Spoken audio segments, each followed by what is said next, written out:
Hello, আসসালামু আলাইকুম। আপুরা ভাইয়ারা সবাই কেমন আছো? আসলে সবাই অনেক ভালো আছে। আর আমি অনেক ভালো আছি। তো এই তো চলে আসলাম সকালের নাস্তা। তো আমার সকালে সবচেয়ে পছন্দের খাবার যেটা ওইটাই।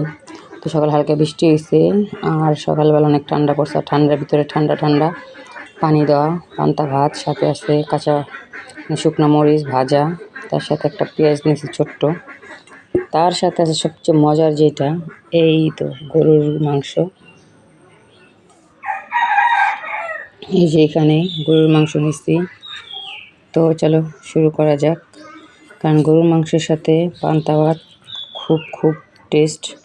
তো এখনও যারা খাও নাই অবশ্যই খাই, একবার ট্রাই করবা, করে আমার কমেন্ট অবশ্যই জানাবা যে আমি যে বলছি কতটা সত্য না মিথ্যা।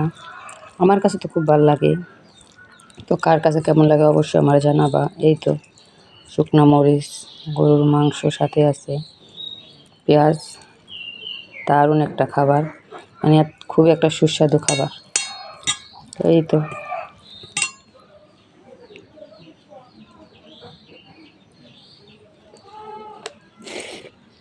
হুম, দারুণ, খুবই একটা সুস্বাদু খাবার, খুবই একটা মজার খাবার।